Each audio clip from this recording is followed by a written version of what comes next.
Domingo, pero ¿qué vas a hacer? No, el Señor me llamando a abrir una misión allá. Bueno, y yo dije, bueno, pues eso está bien, y le dije, qué tú has visto? Y me dice, no, yo tengo unos contactos um, con referente a llevar personal, ¿verdad? Cristiano, vamos a decir médicos, dentistas, gente que recorta estilistas o barberos que recortan el pelo, enfermeras. Pero yo dije, pero ¿cómo vas a llegar? ¿A dónde vas a llegar? Me dijo, yo no sé, solamente el Señor me dijo que sacara un pasaje, que yo tenía que llegar allí, que él iba a poner la persona, ¿verdad? Se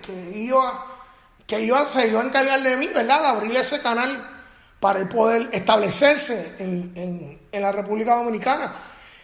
Y yo dije, wow. Y entonces, cuando empiezo a recordar y empiezo a ver las cosas, ¿verdad? Lo que el Espíritu Santo me dice después que me pinta el pelo, yo digo, wow, pues eso es atrevido, porque yo quizás tal vez no me hubiera atrevido a tanto, porque, o sea, tenemos que verlo en el contexto humano. Estás llegando a un país que aunque lo conozca, y como Jonathan, ¿verdad? Que Jonathan, como dice, República Dominicana es su segunda casa. Pero ¿dónde vas a llegar? O sea, ¿qué sitio? ¿Dónde te vas a hospedar? ¿Quién te va a recibir en el aeropuerto? Me dijo, yo no sé.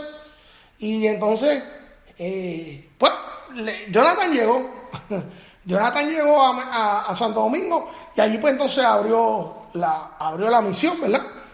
Es una misión bien bonita, una misión bregando con niños abandonados, niños huérfanos, en una región en un pueblo que se llama San Juan de la Maguana.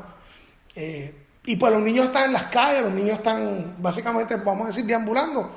Pero te quería traer algunos ejemplos de gente historias y personajes que están plasmados en la palabra, ¿verdad? Para abundar un poco, ¿verdad? De ir realmente a la palabra, que fueron atrevidos.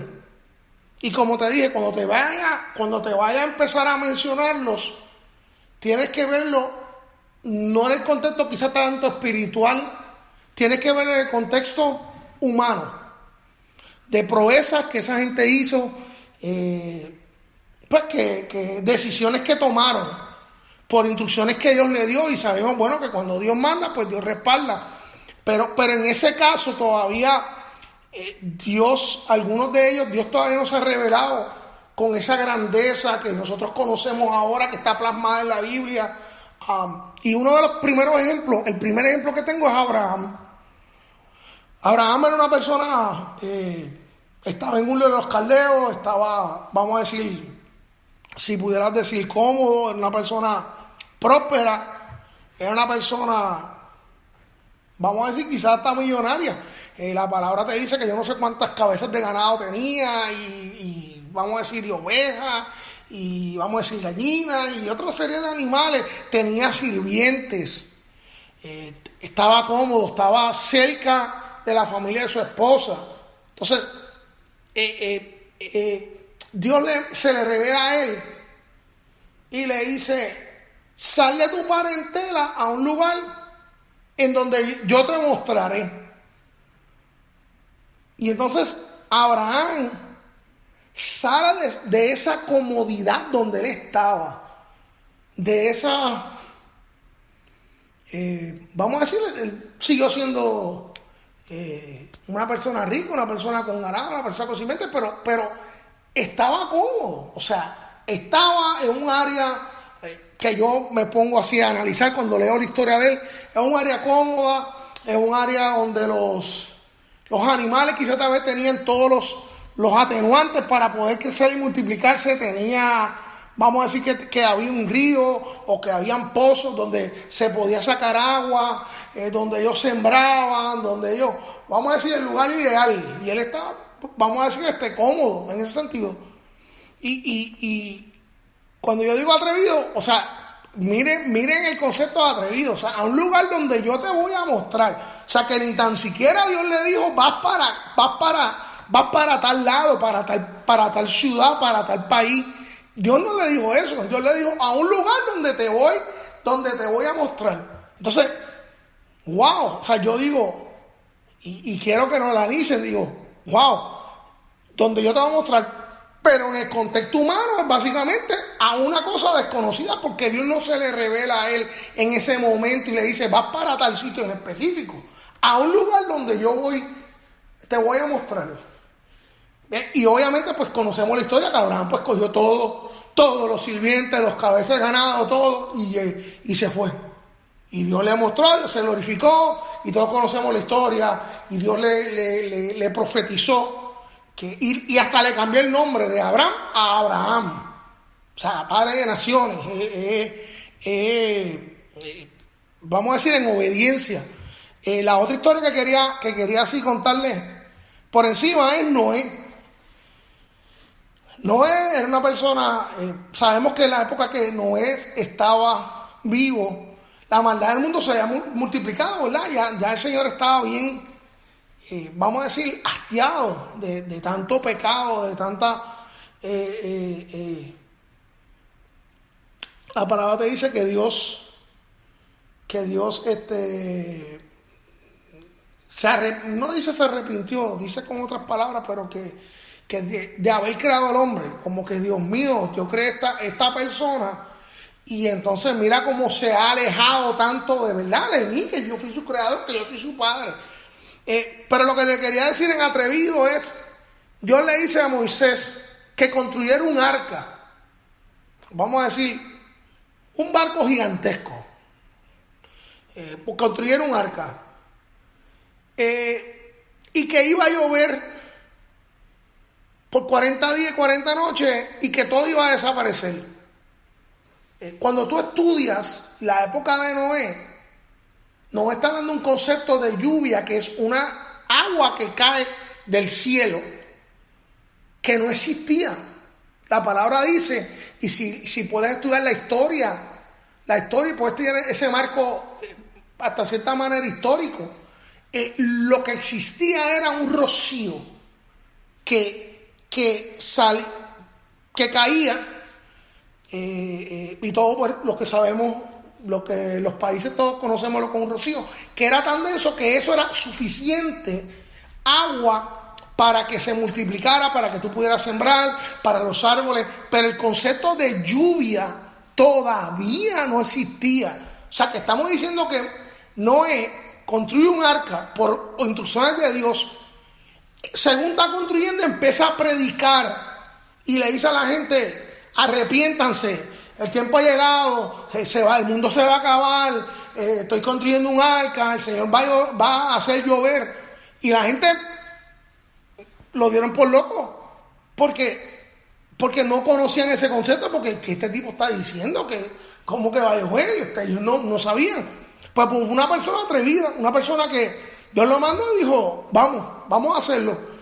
Todos sabemos la historia, ¿verdad? Que Dios desapareció, vamos a decir, toda esto viviente, excepto Noé, su familia y los animales, ¿verdad? Que Dios, de la manera milagrosa, pues ellos pudieron sobrevivir.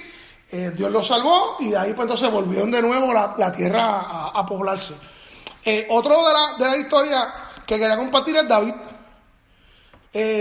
Todos conocemos la historia de David y Goliat.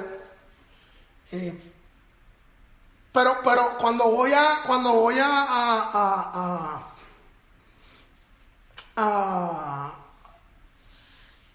todos sabemos cómo sigue la historia. Viene Goliat de los filisteos, y va el pueblo de Israel va a pelear con los filisteos, y entonces sale Goliat. La palabra dice que era un gigante. Cuando voy a la medida que da la Biblia, pues entonces empiezo a buscar, ¿verdad?, el internet, y dice que debió haber sido un gigante de 2.90 metros. Estamos diciendo de unos 9 a 10 pies. O sea, estamos hablando de una persona bien grande. La palabra te dice que en ese momento en la tierra había unos gigantes, ¿verdad? O sea, unas personas muchísimo más altas de lo que había normal. Y entonces Goliat sale al encuentro y empieza a retar al pueblo, que saliera un soldado y que ellos pelearan cuerpo a cuerpo y el que ganara, bueno, pues entonces ese era el ganador de la guerra. Y entonces estuvo, creo que eran cerca de 40 días, amedrentando al pueblo de Israel. David era un pastor. Y probablemente, bueno, pues había ahuyentado osos, leones, whatever, cualquier depredador que venía con las ovejas. Pero miren, estamos hablando de David, estamos hablando de en esa época David tenía cerca de unos 13 años, 10, vámonos como unos 13. Estamos hablando de un muchacho que quizás tal vez era de contextura fuerte, pero una persona probablemente delgada, no era una persona... y estamos hablando de un muchacho de 13 años, con una persona que era un adulto, y era un adulto gigante y era guerrero. O sea, estamos diciendo que Goliat había sido entrenado en el arte de la guerra, sabía cómo combatir, sabía cómo usar el escudo, el yelmo, todo, la espada, la lanza. Y David era simplemente un pastor. Y entonces, cuando David va al campo de batalla a darle comida a sus hermanos, oye a Goliat amedrentando al pueblo y retando. Y entonces sale al encuentro y ustedes tienen que ponerse esa imagen de este muchachito de 13 años con esta persona que es un adulto, que es un gigante, que según gigante tenía que haber sido de fuerte también, porque el entrenamiento de los soldados en ese momento era un entrenamiento bien riguroso. No digo que los soldados que sean ahora no sean que el entrenamiento riguroso, pero en ese tiempo existía lo que es un combate cuerpo a cuerpo. Eso era lo que había. Y había alguna estrategia militar, pero básicamente las batallas eran un cuerpo a cuerpo. O sea, no es como ahora que usted va con una metralleta, con una pistola y de cierta cantidad de pies dispara y bueno, pues hace lo que va a hacer, ¿verdad? Pero entonces, o sea, es un atrevido, porque usted lo ve con contacto humano y dice, Dios mío, ¿cómo este muchachito de 13 años, flaquito, bajito, va a enfrentar a un gigante? Dicen que la palabra dice que él se trató de poner la de esto de Samuel y no pudo, de Saúl y no pudo. Y dijo, no, olvídate de eso. Y se fue con una honda y con 5 piedras. Cogió 5 piedras y se fue, que era lo que él manejaba, ¿verdad? El arma que él manejaba cuando estaba pastoreando. El otro que quería decirle era Daniel. Daniel fue, en esto, Daniel fue una persona que fue llevada cautiva a Babilonia. Cuando el pueblo babilónico invade a Israel, fue llevado con Sadrach, Mesach y Abednego al palacio, a vivir en el palacio. Allí pues empezaron a darle comida y él se negó a comer la comida del rey porque era comida que también se ofrecía a los dioses. Él se negó, él dijo, yo no voy a comer eso, danos fruta, danos otro tipo de dieta. Y entonces la persona que estaba a cargo se asustó porque dijo, van a estar cuando el rey Nabucodonosor los llame, pues van a estar, vamos a decir, enfermos, se van a lucir decaídos. Y entonces estamos diciendo que no solamente la posición de la persona que estaba a cargo, ¿verdad?, de la comida y eso, de alimentarlo, estaba en juego, sino también su vida.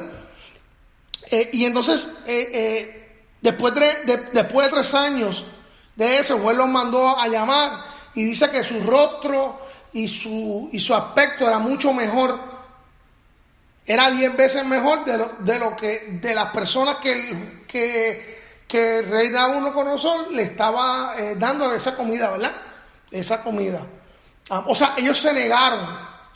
Hay que ser atrevido porque en el sentido de que si tú te estás negando ante un rey como era Nabucodonosor, te pudo haber matado.